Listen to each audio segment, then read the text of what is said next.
Back to our Canvas page, I'm going to go to Part 1, Investigative Research, and take a look at this Investigative Research Project's link. I'm going to go ahead and click on that, which should take me to this website here. So I'm just going to zoom in a little bit. So this portion is the first part of our course. Recall that TM6 is the last course of the 6-semester technology sequence. Everyone has had the opportunity to preview many hardware and software technologies, most of which have only scratched the surface. Some of you have had internship opportunities and have seen other types of technologies. TM6 allows you to become both learner and teacher by affording you the opportunity to finally explore these technologies. What you choose to investigate should encompass the following considerations in one or more of the learning outcomes. So these are the considerations. Tools can be digital and or analog in nature. Investigations may include methodology, techniques, materials, relationships, and or education. Your research should identify challenges posed in landscape architecture and or regional community planning and how your investigative research of a particular tool might advance the body of knowledge for the profession. If your research overlaps another student's research, you may work in teams. And choose a research tool closely related to your master's work to save time. Student learning objectives. So our objective for doing this part is to strengthen existing digital and analog skill sets and concepts through synthesis. So this is where you can put everything together that you've learned and apply it to some project. Evaluate and analyze software and or hardware features not covered in previous TechMod courses. So this is where if you wish you had more Rhino or more Revit, you can definitely explore that as part of this assignment or part of this project. Explore the use of tools currently used in landscape architecture, regional community planning curricula, and access their potential to advance the body of knowledge in the profession. So this is where you can take an existing tool such as ArcGIS or Civil 3D or something else that we teach in the TechMod curriculum and dig a lot deeper in that tool. So the next part are some example research investigations, and I've kind of documented this down in a way where I've kind of taken a look at what students usually pick historically and kind of just noticed a kind of pattern, I guess. There are many paths you can choose to complete this half of TechMod. The following are the most common. So the first one is the competitor. If you choose this path, this means you are choosing to enter a competition. The competition must occur during the semester. So during the semester would be spring semester 2016. So a common question is going to be, well, what if I entered this competition in December, but the submission wasn't due until January? Can I use that as part of my research investigation? Yes, you can, because the submission was due in January. Another question might be, well, what if my submission is due in February? Can I still use that? Yes, you can use that. So such competitions may include, but are not limited to, ULI, ASLA, and other types of competitions. If you choose this path, you must submit both a digital and hard copy of your competition entry. You may ignore progress checks, as they may not apply. You should follow the competition entry instructions associated with the professors assisting you with the competition entry instructions as closely as possible. So of course, when you get to kind of towards the end of this, I'm going to mention something that you need to submit a 24 by 36 poster of your project. Obviously, all of those specs are not going to apply to this particular submission because you're going to need to follow the strict guidelines of the competition and any advice that any professors you may have on board who are trying to help you as well. So I may have very little involvement with this as a result because I'm not going to be very familiar with your competition entry or the competition entry guidelines. So it may be that I pretty much take a hands-off approach on this, and then one day you just end up uploading your competition entry and plotting out your posters for me, and then you just receive a grade for this.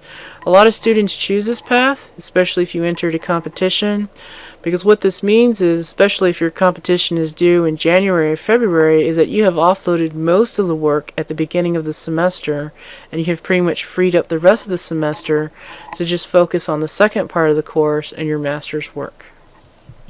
So there's a lot of pros and cons to this.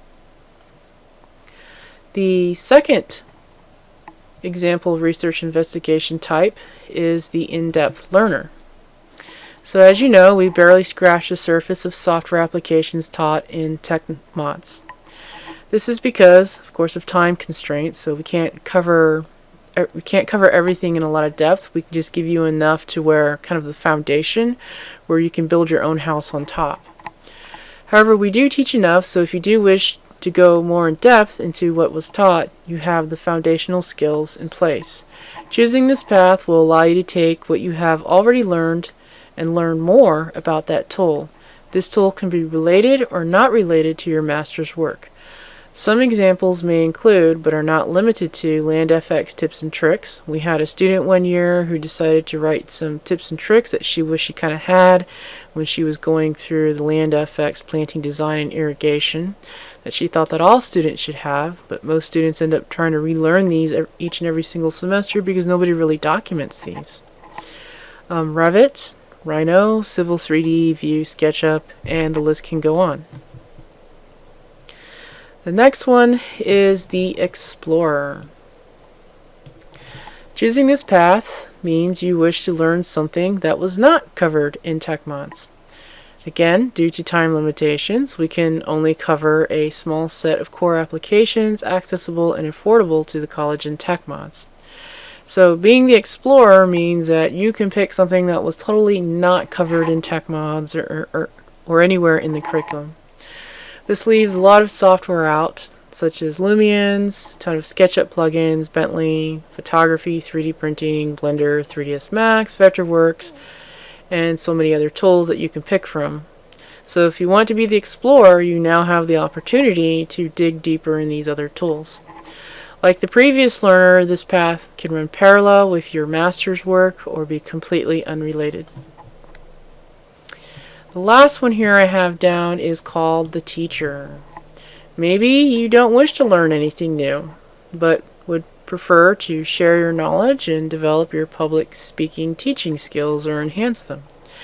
This can certainly be accommodated for through this path. So historically, we've had some students that didn't really want to investigate anything. They were pretty happy with their tool sets, but they would like to share some, cool things that maybe they learned on internship or at other places. This path would involve creating a presentation and giving a demonstration if applicable, so you may just give a presentation for your fellow students to follow along. An example historically given was on AutoLisp. So AutoLisp is kind of the programming language for the Autodesk AutoCAD software, and historically I had a student demonstrate how to automate some of the processes in Civil 3D that were really, really tedious using AutoLisp. So you'll need a PowerPoint, so you may have a PowerPoint, demonstration files, and this particular student gave a lecture that was about 50 minutes in duration. There's a lot of flexibility here with the teacher, so if you do decide to do this, just kind of let me know and I can give you some of the options. It may be that, you don't have to stand in front of a class and talk. You can do like what I'm doing right now, just kind of talk to your computer and just record it and give your demonstration presentation that way. So there's a lot of options and flexibility here. So with that in mind, you'll have to decide what kind of learner you want to be, and once you do, we have the kind of the assignments portion of this investigative research progress check part. So there are 10 progress checks will be conducted throughout the semester. These reports serve as progress checks to help the instructor determine mobility on investigations. This is also an opportunity to let the instructor know if help is needed. Sometimes I do random checks usually in the late afternoon during studio time, to make sure you are working on what you should be working on. They're really random, and last semester I didn't do too many simply because I was really busy, so it just really depends on the semester. Hopefully we don't have too many more water bursts. Because each person's research may vary dramatically, there is not a set list of items that must be included as part of the content of these progress checks. So this is very important to understand. I've had students in the past complain, well, so-and-so hardly did anything and I did all of this. Why does so-and-so get credit? I wouldn't focus too much on what the people around you are doing and just focus more on what you are individually doing, because each person their projects are so diverse and so different, and everybody's skill sets are also very diverse and different, that I would just focus on what you're doing and the quality of your own effort. Each person is to exercise their professional judgment when determining how much and what kind of content needs to be included in a progress check. The due dates for these progress checks vary across individuals, so again, it depends on project. One year I had a student that had to wait for a public presentation before they could submit any more progress checks. So it really depends on the individual person. If more or less time is needed in between progress check reports, please notify the instructor. So recall that I don't accept late assignments, so if you think you might be late before that due date occurs, you need to let me know that you're not going to be able to make that due date so that your project won't be late. Investigative research report progress checks are basically worth 30 points each, so the PDF version of this document is here. So if you want to print this out and include it in your notebook, you can certainly do that. So here I've mentioned they're 30 points each, and after you've kind of reached your 10th progress check, so I'm going to go back to that website really quick. These are the 10 progress checks. So I'm giving you all of this well in advance. So as you can see, our very first progress check is going to be on topic scoping, and basically you'll need to select a topic.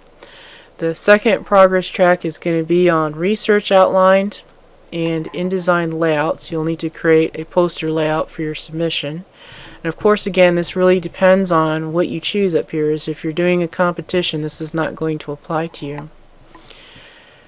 And I will let you know that I did have one student one semester who went through all of this and got everything done by the end of February. They didn't have to worry about this. So I've given you everything that you need. You have the option to complete it all really early up front, or spread it out throughout the semester. You are pretty much in control of your assignments, your progress checks, and your workload. So once you reach the 10th progress check, this is kind of the final review. This allows me to look things over, make sure everything is kind of green to green or good to go.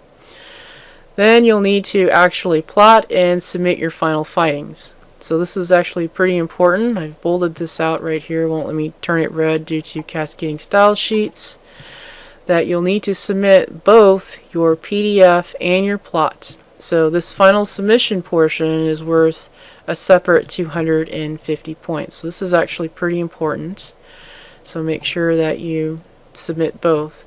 So it can be landscape or portrait. I'm not going to read this in detail. I'm sure everybody here who's watching this can read this on their own. So going back to the PDF document and scrolling down to the last page, I've highlighted this in yellow and made the text red that you must submit both PDF and plot.